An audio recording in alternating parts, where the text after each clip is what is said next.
Shalom Aleichem. Shavua Tov. I see there's funny images on my screen, lifting weights with all kinds of funny things. This must be a Purim trick my computer's doing to me. Let's try to erase this. Oh, that looks a little better. That looks more like me. Anyways, I guess that's Purim. You know, the Chodesh, Adar itself is the Chodesh of the mask, of the costume, of revealing our costume by looking at the mask. Okay, and this morning we're going to go back to Masechet Berachot, Perek HaRoeh, the Perek about dreams and dream interpretation. And every class that we do on this, there are many, many subtle ideas that can't give over all at once. But I trust all of you to use this information as a way of comparing your mental experience to that of the Torah, because there's a connection. This is why we learn the Torah, because we believe the Torah is not just a document of information. It is a document of our reality. Okay. So we are on Daf Nun Vav Amud Bet, and it starts out, Aroye Chamor B'Halom, someone who sees a donkey in his dream. What do you think about that? Not too much, usually. Well, the Gemara says, no, Yitzapeh L'Shu'ah, you should look forward to salvation. That's a good thing. Shneimar v'hinei malkech yavo lach tzaddik v'nosha hu ani v'rochev al chamor. Right, he brings the famous pasuk that tells us, that everybody knows, the Messiah is arriving on a donkey, you know, and not a Hummer limousine. Well, we're not sure, but the donkey is not a symbol of a car. It's a symbol of time. It's a symbol of the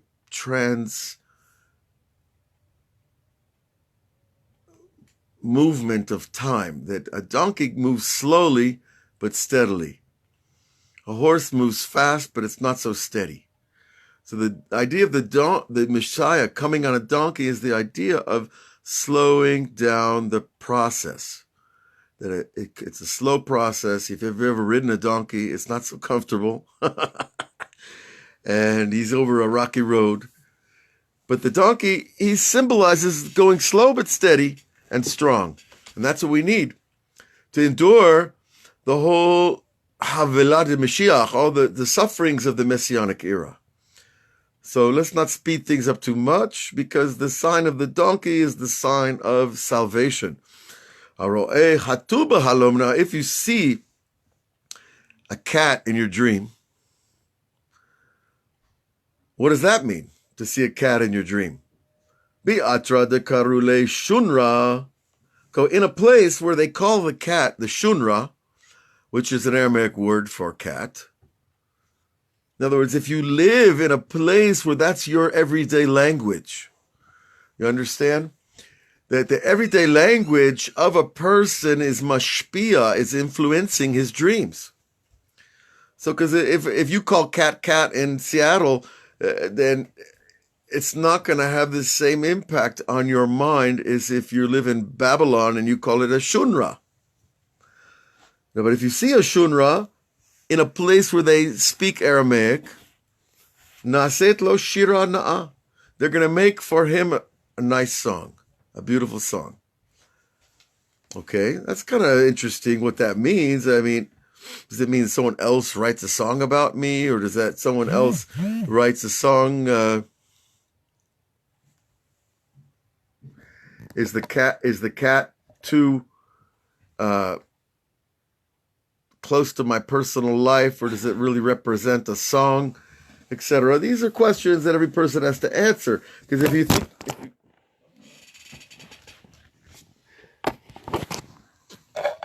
excuse me, folks, we just, okay, we're back, folks, and we are back from the technical difficulties of this situation, but we're going to overcome that. the cat is a symbol in the dream of a person who speaks Aramaic, a shunra. It's a good thing.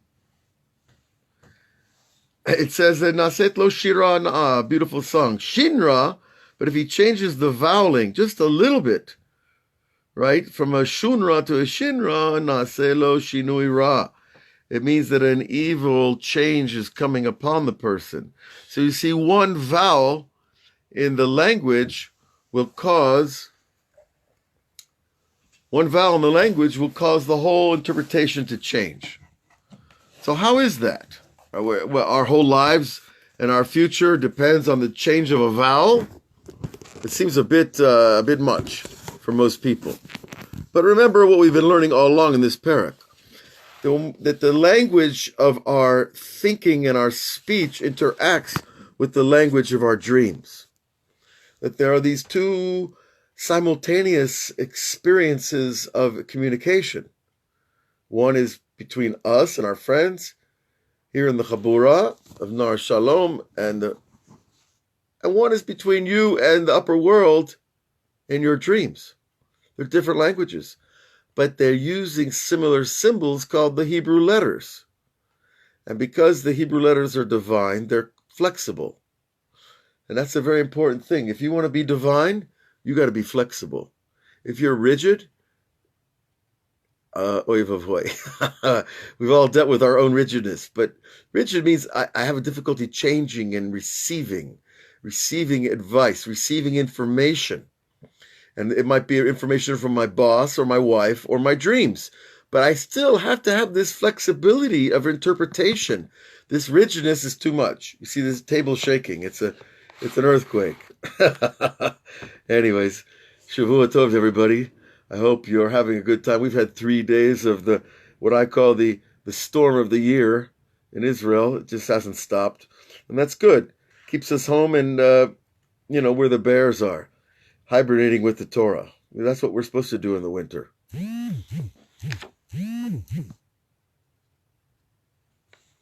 And so, if you see a shunra, it's a sign of they're going to make a song about you, which means it's something good's happened.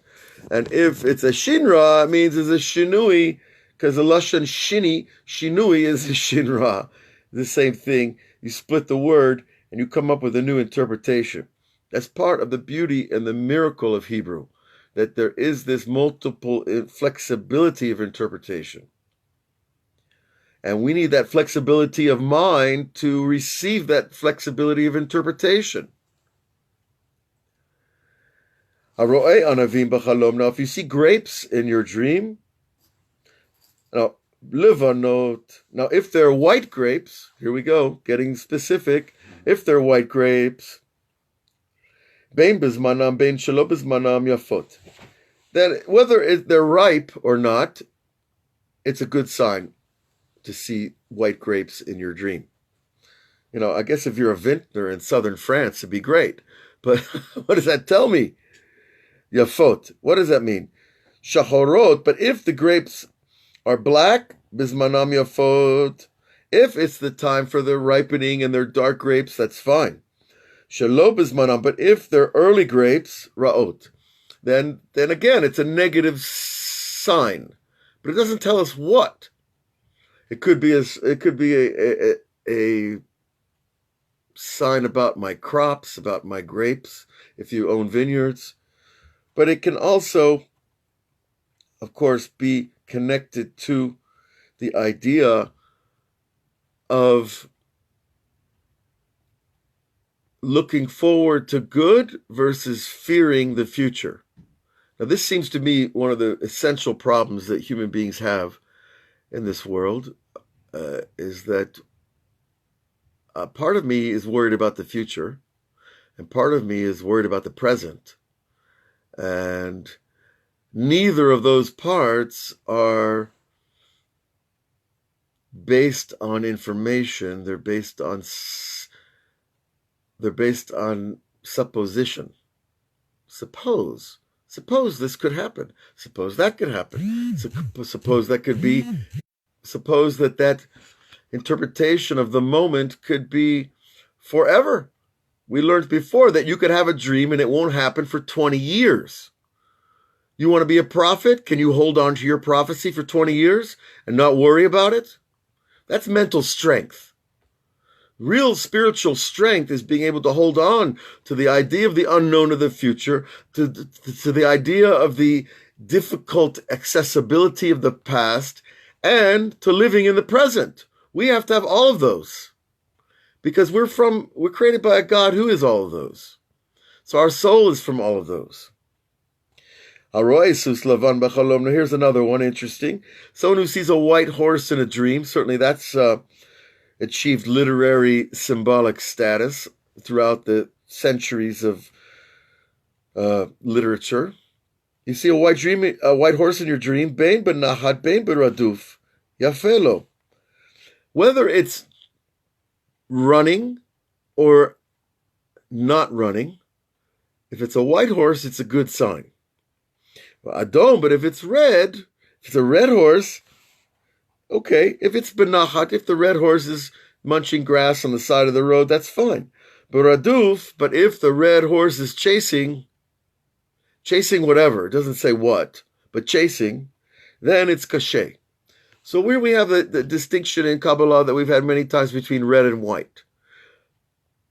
Red is always a symbol of gevurah, of power, of might, and white is always a symbol of purity, of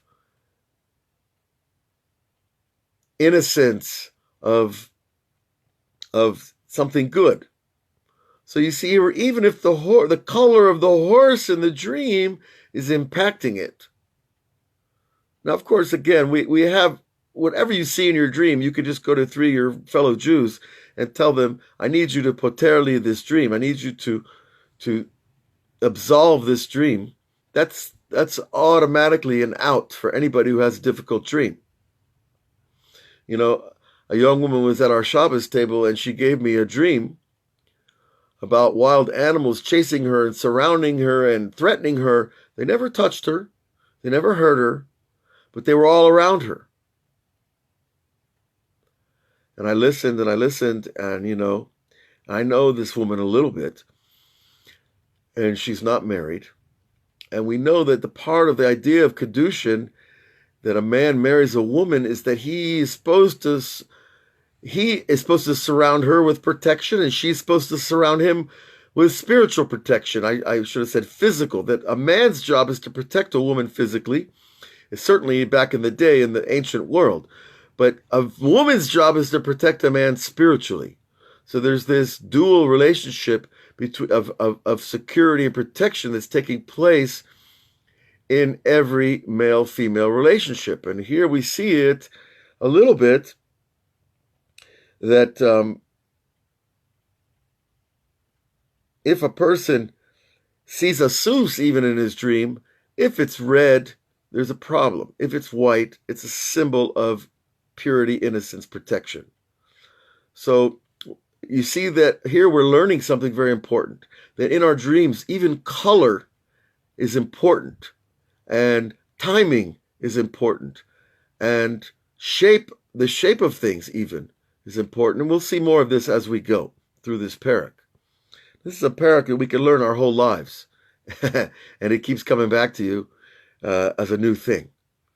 Because who has dreams of cats and dogs and elephants, etc.? We're going to see more. But people do. And even if it's once in your life that you have a dream of an elephant, it would be fitting for you to know what that means, at least according to the Torah. And again, it's based on the holy permutations of the Hebrew letters, that the letters of the name of a thing are spiritual powers that are combining to create that thing, but they're also representing an image in our mind. God wants to communicate with us, but he can't speak straight English to us because we can't handle it. But he'll present images, and our job is to understand those images. So let's keep going. Haroeh Yishmael b'chalom. Now, someone who sees an Ishmaelite in his dreams. Now, this today is complex because a Ishmaelite, what does that mean? It means somebody that follows Islam? Well, the original Ishmaelites were followers of Abraham. They weren't Muslims. There was no Muslim in the time of Yishmael. And so we're going to see here that if you see Yishmael in your dream, tefilato nishma'at, your prayer is heard, because the name Yishmael, if you split it up, it means Yishama'el, that God will hear, in this case, Hagar's prayer for her son. So the idea of having your prayer heard is obviously a good thing. That's what we want. So seeing Yishmael is good. Ba'aval dafka Yishmael ben Avraham. But dafka, it's you have to see the Yishmael, the son of Abraham, our father. So how do you know how he looks? I don't think we could jump to this the typical image of a Muslim or an Arab. That's not going to work too well. And it might not even be PC anymore, because there's over 1 billion Arabs in the world, and they look different everywhere you go. It's like Christians and Jews too. Everybody looks like the place they live. By the way, that's a secret that some of you might find interesting, is that your face changes according to your climate and your food and the philosophy of the place you live. So if you are American and you move to China, your children are going to start looking more Chinese just because you eat their food, and just because you think in their thought patterns, and also because of the climate that you live in, the water, the minerals, the food. It's all different according to the continent, the land that you live in, and the people and the culture. And this is part of, by the way, this is part of the secret of the success of the Jews in exile. If you call being chased around the world for 2,000 years a success story, we're waiting for that to hear, right, Tuvia? We're waiting for the success to happen, but we're approaching the finish line here. But the part of the success of the Jews is they've been able to adapt wherever they go. And this adaptability is even reflected in our face, our food, our body, our posture, our language. And that cultural diversity is actually part of the creation of the new unity of the future.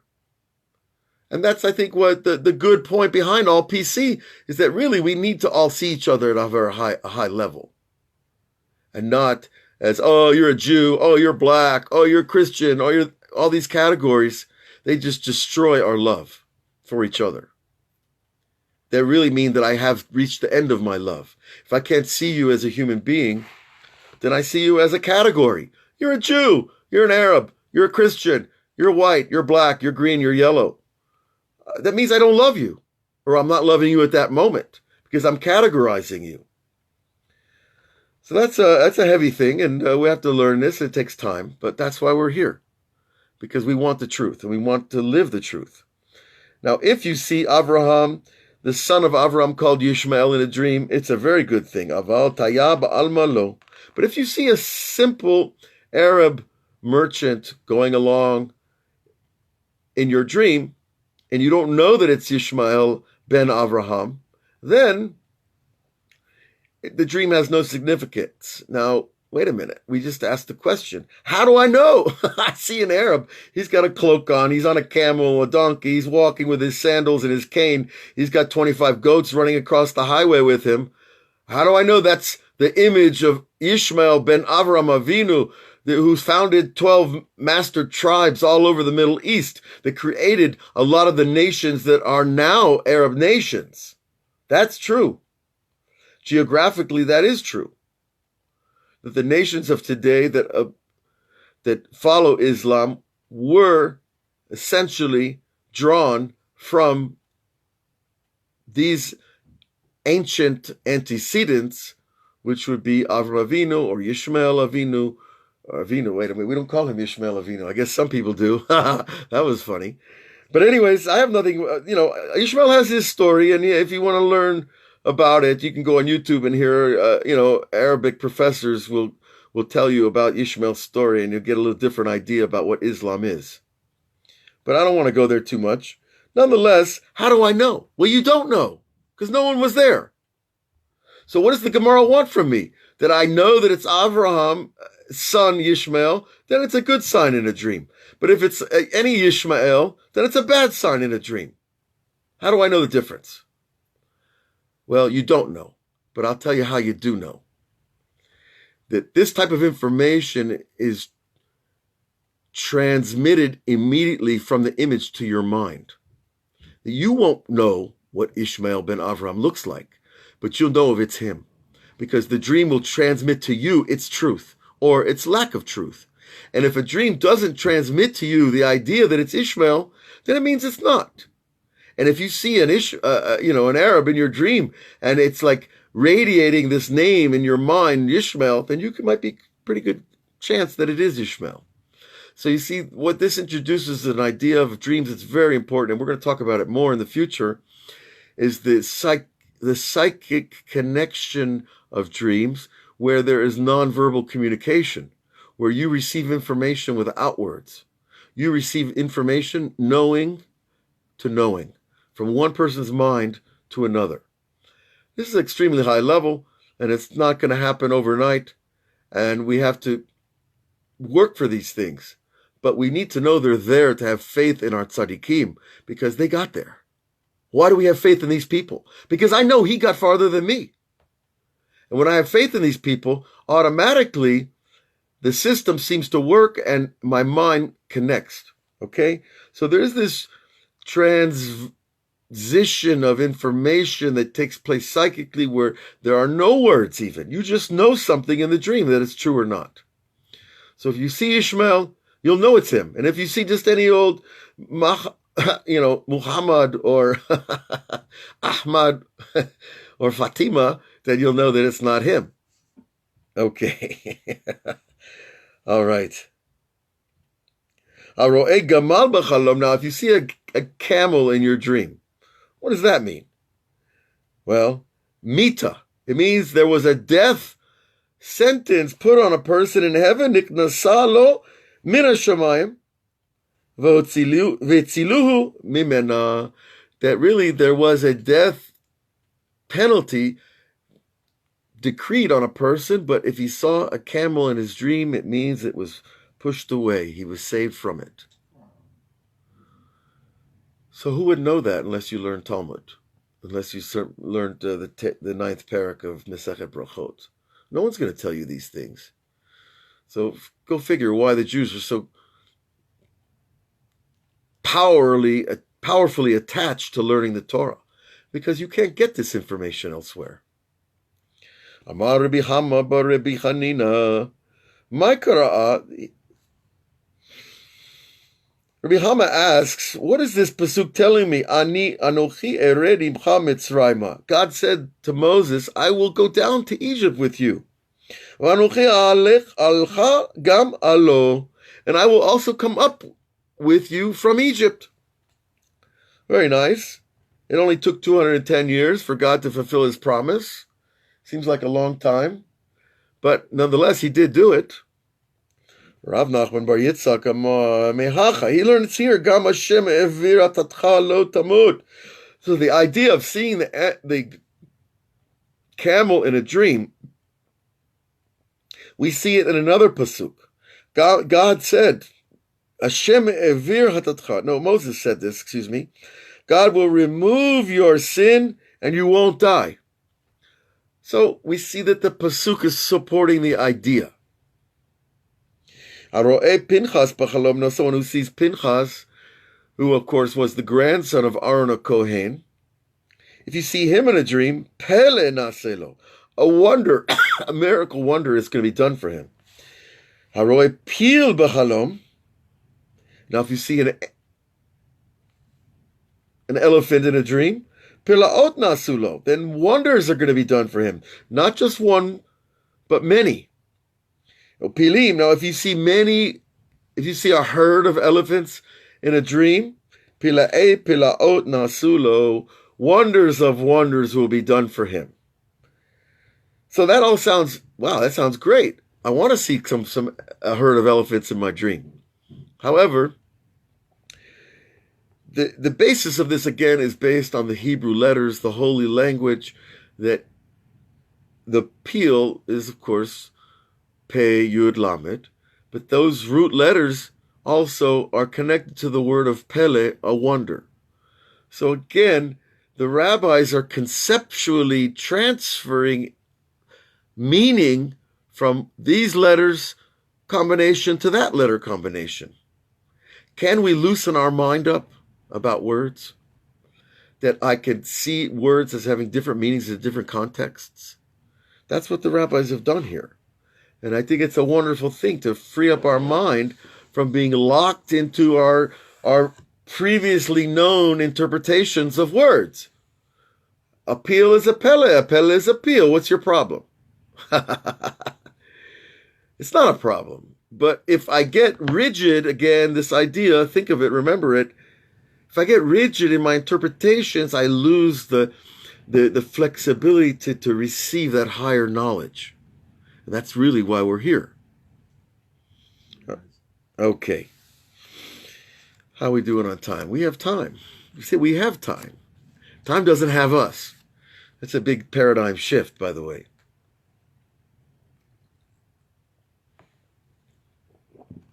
Okay. Rav Nachman Bar Yitzchak Amar Me'acha, right? He brought over the peel, and we're not going to die. Haroeh pil b'chalom pilaot, right? Pilim, we said pilaot. V'atanya kol minei hayot rafim l'chalom. Wait a minute, the Gemara is thinking like we normally think. Wait a minute, all kinds of animals are coming through dreams.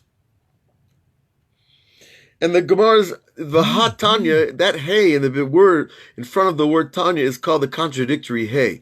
Anybody who's trying to learn Gemara, kol hakavod, it's one of the hardest types of learnings that you can do. But if you do it, you're going to be like a lawyer for God. Because it's really law school. Learning Shas is like going to law school. But you're a lawyer for God and not for the, not for the bar or the state senate. But nonetheless, this idea, it's a contradiction to what we just learned about the elephants representing miracles and wonders. Okay, nice, but what? We all see many animals that are a nice sign in dreams, we've learned. So, what's the chidush? Chutz min apil min akof, except the monkey and the elephant. We're not. It's not good to see them, according to this Breita. So the Gemara says, no, it's not a difficulty. Lo kasha, ha de misareg, ha de lo misareg. Misarag here means ukaf or saddled. If you see, that is to say, if you see a saddle on an elephant or a saddle on a monkey, a saddle means a sign of control and power, so that's a good thing. And delos masarag, but if it's not saddled, then it's not such a good thing. Harei Huna b'chalom. Now, Huna is a name in Hebrew. We have Rav Huna he's an Amora, and there's more than one Rav Huna in the lists of Tzadikim. But Rav Huna is a famous guy, a powerful guy, for sure. But the name Huna itself has power in a dream. Nes nasalo, it's a sign of a miracle. Now, why? What's happening here? Again, look for the linguistic connection.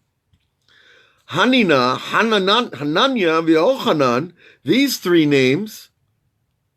Now, Hanina generally means pardon. When a president lets somebody out of jail, he says he's given somebody a pardon to get out of jail. Now, Mordechai, you've had experience. You know about these poor folks. Now, Hananya, but is different. Hananya means God graced him. The Yochanan means that Yud Vav graced him. So there's all these types of grace, if you will. Regardless, all these names in a dream, Nisen, Nisim, Nasulo, they all are symbolic of miracles. So you see, we have a conceptual connection here we need to remember, that grace and miracles are connected. Now, a lot of Christians understand this intuitively because that's like their religion is based on this idea of grace. In Judaism, you don't hear this talk about grace too much. But really, in Chassidut and in Kabbalah, when you say someone has chen, It means he has grace. Things go well for him. When he eats, he has grace. When he dances, he has grace. It's a certain blessing of the way you interact with reality, right? I remember times where I wasn't so graceful. I said the wrong thing at the wrong time, the wrong dance step at the wrong time, whatever it might be. That was a lack of grace. But when things go with you nicely, smoothly, whether it's the dance floor or it's on a debate floor or it's in the Beit Midrash or it's in your boardroom at your company, the grace is a sign of God's presence. And we do not diminish that. We don't have to advertise because we don't like to advertise too much. Holy things, it's dangerous. But we know that grace, Yochanan, Hananiah, Hanina, Huna, all these letters are connected to this idea of a miracle being done. And halavai, haroeh hesped b'chalam. Now, if you see a eulogy, a mourning for a dead person in a dream, hesped. I'm sorry, Tuvia, what's your question? So, about the names Hanina, etc. If we're seeing the name or we're seeing an individual with that name? No, very good question. Tuvia asks, is Hanina, Hanania, Yochanan, are these special individuals named this? Like there's many Rabbi Yochanans, there's maybe Rabbi Haninas, and Rabbi Hananias, there's more than one of all of them. So your question is a good one. It's really, are these specific people or just the name itself? So I'm looking in Rashi. And Rashi, look what he tells us. Nunim, to see many names, nuns in your name. Hananiah, right? Hanina. The idea of nuns, Rashi says, nisim rabim, that many miracles will be done. Well, we know that in Kabbalah, nun is the letter of 50, gematria 50. The 50 represents the 50 gates of understanding, the 50 gates of tshuva, the 50 days between Pesach and Shavuot. So, but here, Rashi's telling us that the nun, a lot of nuns in your name is a sign of miracles. Because 50 is a completion like the Yovel. Remember, numbers are not just numbers. They are conceptual collectors. Concepts collect around numbers. Okay? And the number 50 is this idea of the Yovel, the 50 years of the Jubilee. And what's the main thing about the Jewish Jubilee is not that, that we give the queen a new crown and a new coat and a new red carpet. No, the Jubilee in Judaism means that slaves are set free, right? The debts are forgiven. Now, which kingship would you rather live in? The Jewish kingship where they actually forgive you your debts and let slaves go free, or the kingship where the queen gets a new fur coat? Enough said. Actually, I think the answer comes out. Now, the Rav answers your question, Tuvia. I saw that. Rashi says, what are we talking about? You see these names or people in the dream. Rashi says, that you see the actual name, not the person or the face. Because if it said, if you saw Rav Huna in a dream, how would you know Rav Huna from every other sage in the Gemara? There's thousands of them. You couldn't know them all. But the name Huna, the letters Hanina, right? That is a sign, those nuns, of blessing, of miracle. So you see, the letters themselves have this power, the miracle itself. Nun itself is a letter of power. It's a letter of kingship. Okay? How does that work? Cool. Kingship, the idea of kingship is, who is the king? He's the one who sits in the palace and everybody comes to him. They bring their information to the king. They bring reports from the government, from the kingdom, etc., etc. The king is like the rikuz in Hebrew. The rikuz meaning the place of where everything comes in, the concentration, like the focus point of the whole kingdom is by where the king receives this information. So why is that related to miracle? Because the king is the one, the power to change reality by his choices. The Balfour document in 1919, was it? This little one-page letter It looks like a letter a guy threw off and his secretary signed it and sent it out in the mail. It doesn't look like an international document of power that the British government is assigning Eretz Yisrael to the Jewish people. It looks like a letter in the name of some minister over there, Mr. Balfour, who said the Queen said that the Jews should have a land. And they took that one line and built it into British acceptance of a Jewish state. Well, we see how far their acceptance went when they started turning boats back in the middle of the water in the middle of the Shoah. And they'll answer for that. Okay? But the point is that the king has the power of choice over millions of people. And so when he makes a choice, if he makes a choice that you didn't want to that you want to happen, that's kind of like a miracle. In other words, all of nature turned your way. Now that's one idea about the Nun.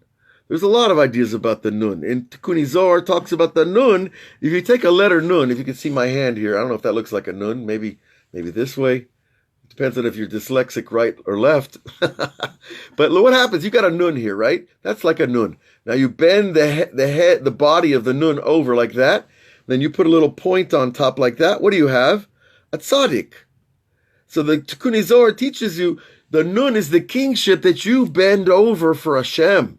That every Jew thinks he's a king, and you know what he is. But he's got to bend his head over for the other king, the greater king of kings, and then he gets that yud on top, and when you bend over a yud, a nun, and you put a yud on top like that, what do you got? What do you have? A tzaddik. And so the idea of the tzaddik is the one who bends over his own kingship for God's kingship. And that's the work here, folks, because part of us has this spark that we're king. Ani emloch, Rabbi Nachman says. I'm going to rule. I'm going to get what I want. But this is a juvenile position. And we understand that if I can bend this nun of kingship over and add a yud to the top of it, it turns the nun into a tzaddik. You become a righteous person, a holy person, a person who becomes a conduit of the real king. And that's really the goal. Okay, let's see where we're holding in our dream tabloid. It doesn't end, believe me. It's great. All right, the hesped, we learned that the hesped in a dream, if you see a eulogy, a mourning for a dead person, min hashamayim, the interpretation is that from heaven, hasu alav, mercy was shown to this person, ufaduhu, and he was redeemed.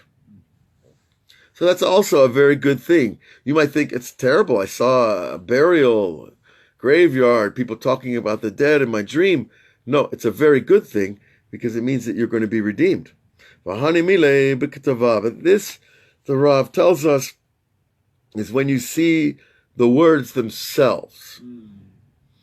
So that is a very tight distinction between seeing the image of a scene in your dream, or seeing the actual letters of the words. The word hesped. The word hesped itself. Right. Okay, well that's kind of tightens it down, Tuvia. That's good. That you mean that just the word, but who sees words in their dreams? Come on. I mean, I mean, usually you see images. Very rarely do you see dreams.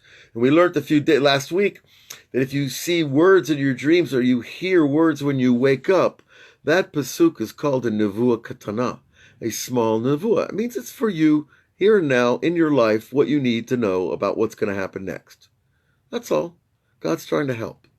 So we got to try to listen. And it's an amazing process because it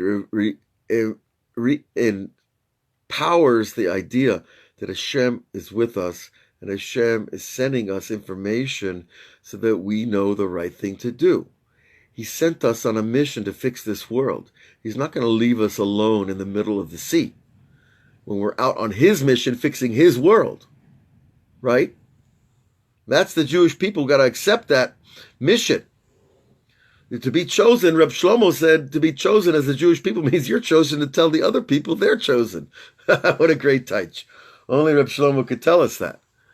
Right? The Jew thinks, oh, I'm chosen. I got to do thousands more mitzvot than anybody else, than all the Christians and the Arabs and the Hindus combined. But no, doesn't mean that. It means that your channel is so rarefied, it's so purified that we have to keep mitzvot in order to keep our channel alive, in order that the nations receive their nevuah, their blessing, and their relationship to God is coming through this idea of one God. So to be chosen means you're chosen to tell others they're chosen. They're chosen because if you're a human being, you're already chosen. It means that a spark is inside you that we have to deal with. And if I run from it, it's going to hurt. Okay?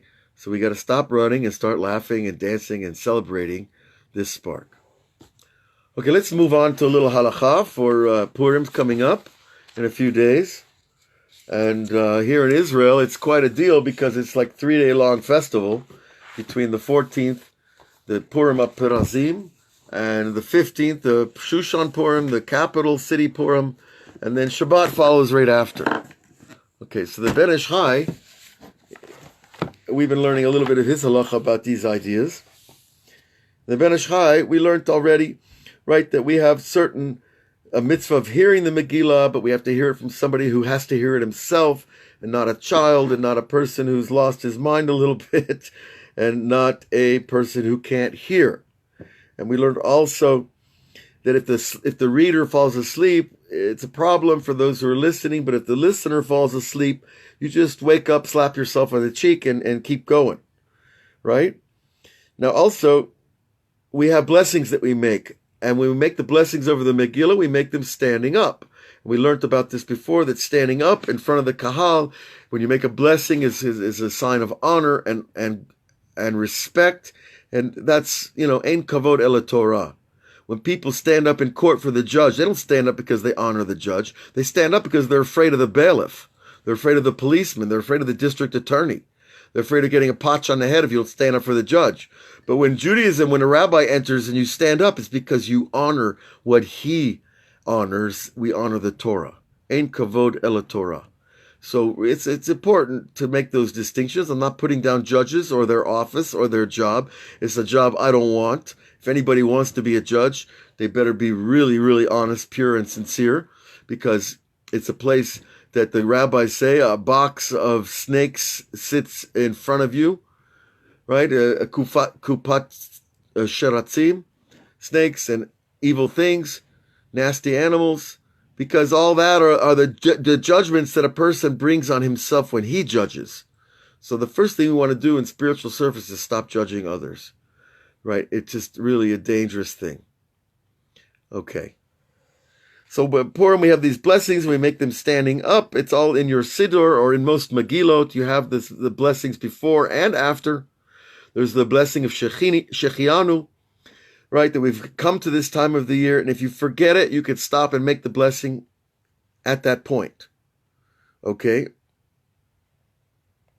All right. Now, let's say a person is reading the Megillah alone in his house. He lives in Antarctica, and he has a little igloo, and it's a little chilly over there. But he's reading the Megillah because he believes in God, and he's alone in the world in Antarctica. What does he do? Kriyata eno tzarich ma'umad. He doesn't have to stand up if he's the only guy there. Okay? You see, v'rak hashliach tzibur kora'ah ma'omed mipnei kavod hatzibur, right? The shliach tzibur reading because of the honor for the kahal, for the community. Now, this is an interesting detail of the halakha. V'tzarich liot poshet ota kula. We need to open up the Megillah. It comes in a scroll, because that's the way all ancient documents were written and delivered. We open up the scroll completely. And then we make the blessing standing up. Now the Rav asks, he makes the blessing when he's standing. Afterwards, but he still needs something that he's putting the Megillah on. A bima, which is kind of like a mini ark or stand, or a chair even. But the ikar is that the Megillah should not be allowed to roll around on the floor.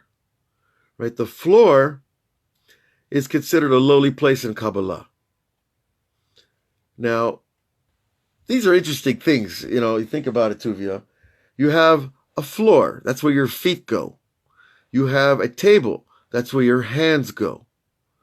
You have your pillow. That's where your head goes. Let me ask you a question.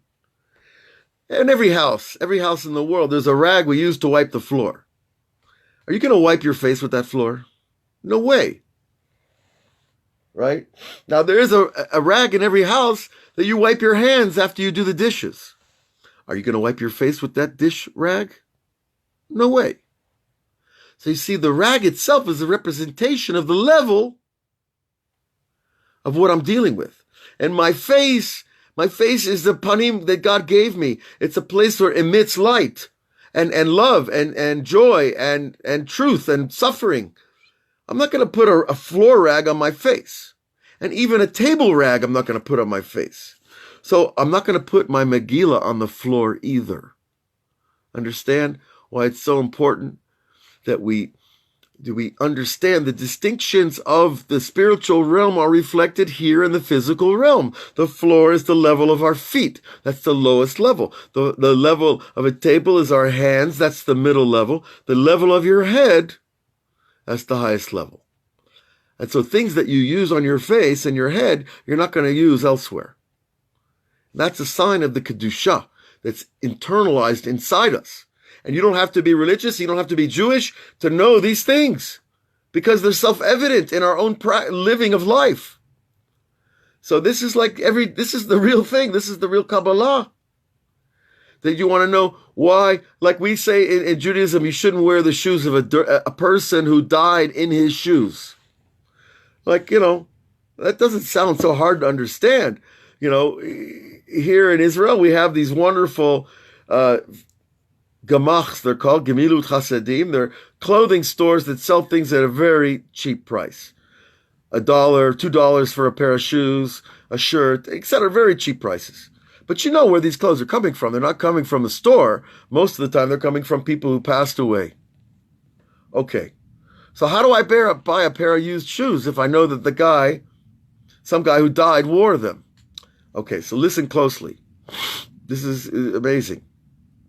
If the Torah says if the person dies in those shoes, that means that the angel of death touched those shoes because he was wearing them when the angel of death took his soul out of his body. That's called Tuma. But if a person dies barefoot and his brand new Nikes are in the closet, those shoes are not connected to his death in the way that we're talking about. That connection of physical proximity to the removal of the soul from the body. So a pair of Nike shoes in the closet that someone donates to the Gemach, and you can buy them for 10 shekels, that's okay. They're not tameh. But the pair of shoes that someone died in, you better avoid those, And it's not a funny thing. I mean, it is, we can laugh, but, how many World War II stories have we heard about, soldiers walking in rags in the snow and their feet are bleeding and they would do anything for a pair of boots. Okay, that's another situation that we need to understand and be sensitive to these issues because they're part of who we are. And the rabbis are not giving us laws because they're bored, but because they want us to have the truth. And they care about us. That's important. Okay. So those are a couple of halachot for the Megillah. We don't let it drag on the floor. We open it up first and fold it up. We say the blessing standing up. But if you're alone in an igloo in Alaska, then, okay, it's not as strict. You're standing up for the polar bear and the walrus and the seal. It's okay. They're good things in dreams too. All right. Let's keep going. We're going to change gears here to learn a little Chassidut from Rabbi Nachman. And we still are in Torah Hey of Tinyana. And this Torah continues to amaze me every time I learn it, because this is the nature of Torah. Every time you read true Torah, it seems like the first time. That's a miracle unto itself.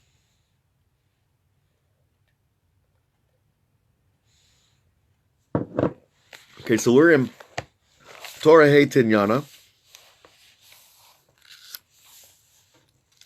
And we're holding in this very long paragraph, which is paragraph Yud. And the paragraph begins, Va'ikar chizuk hamalach hu b'Nisan. We learned this already. That the angel, the good angel that gives us holy dreams is strengthened in the month of Nisan. The Rebbe proves it out through the idea of the minui, the appointment of jobs to angels and human beings happens at this time, because of course the first appointment of all appointments is the appointment of the king, and that takes place on Rosh Chodesh Nisan. So there's this power of appointment, right? If you're a head of a corporation and you're trying to decide who's going to take over after you, Rosh Chodesh Nisan's a good time. Or if you're a head coach of a football team and you want to turn over the coach job to the assistant, Rosh Chodesh Nisan. And so on and so forth. The idea is that these powers are coming into the world at these times. The Jewish calendar is an extremely precise wheel of power. And each time the wheel turns, it reveals a new type of power. And that's called, in this case, Rosh Chodesh Nisan. And it says, "B'u Nisan, because az hu zman tikun v'chizuk shelehem," of the angel, right? That's the time of the appointment of the angel, the strengthening of that angel.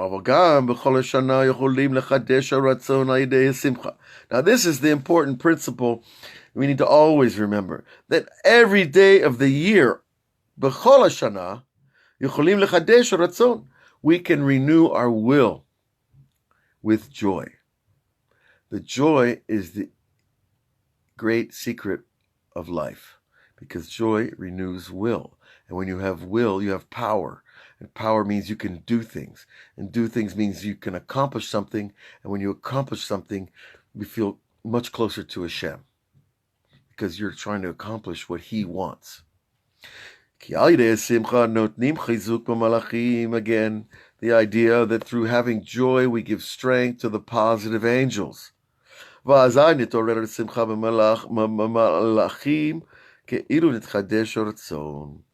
then, by us being in Simcha, we arouse Simcha in those angels as if their will is renewed. So can you imagine? This is a nice idea. An angel visits you, Tuvia, but he says, "I'm tired. I can't make it. I'm an old angel. What am I going to do?" And Tuvi says, "Well, Rabbi Nachman told me I just need to be happy, and that will give you joy. That will give you strength and ratzon." That's exactly what he's saying. Nitchadesh ratzon, that the will is renewed, that even an angel can have his will renewed. Ay, ay, ay. Ukava mitzvaya aved b'chayil shamaya.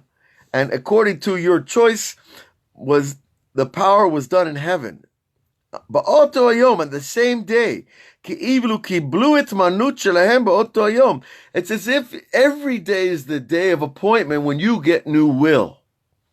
When you have new will to get up out of bed and go to work and do the good things that you need to do for your family and for your community and for the world, that's called the renewal of will.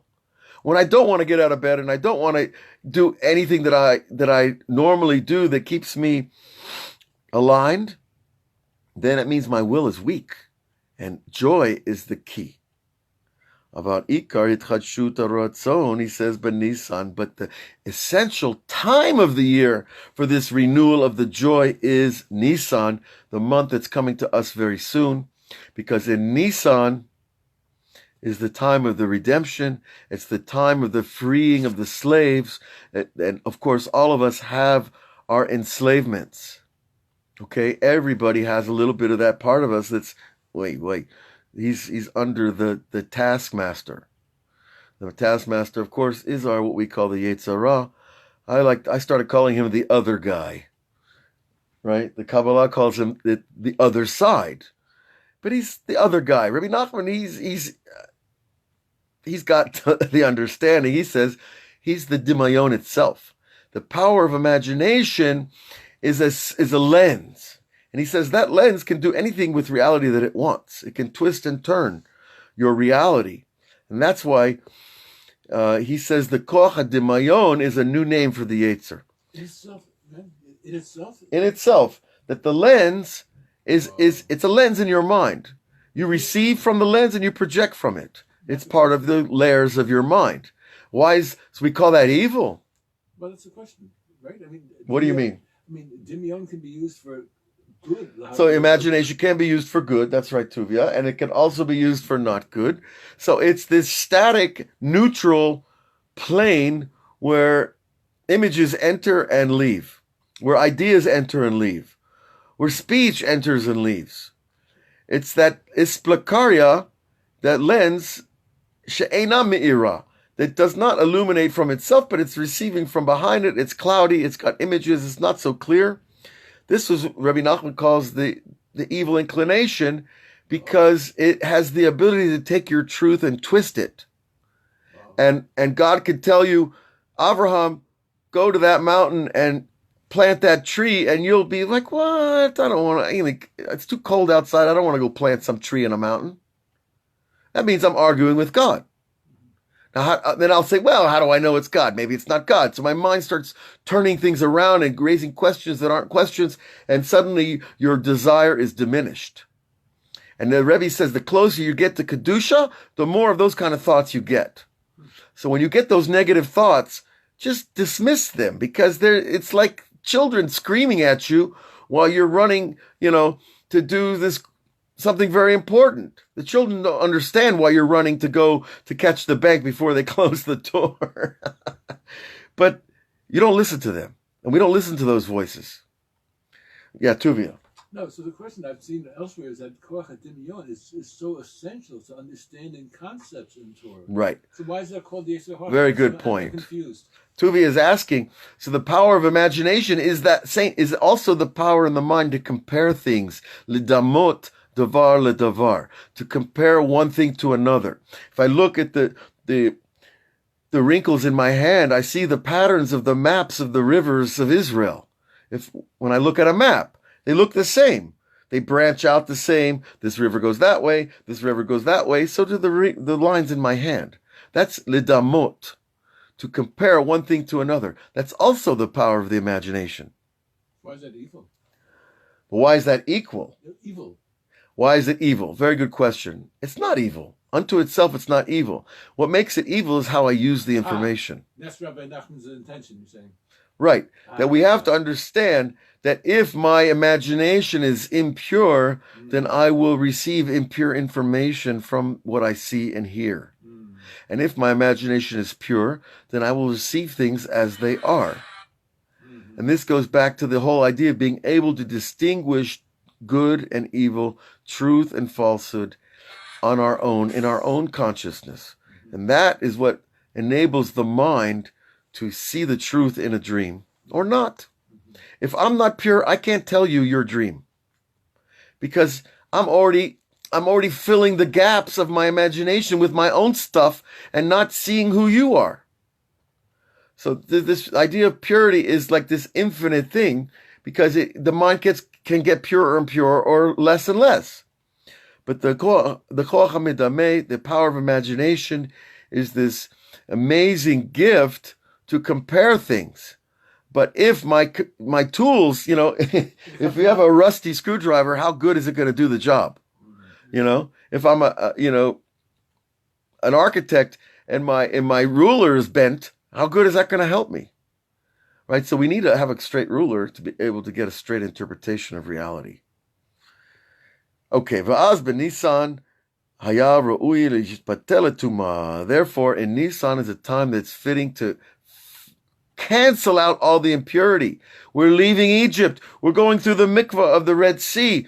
We're going through the 10 miracles over a year-long time. It's a time to leave Egypt in Egypt. Okay? Legamre, the Rebbe says,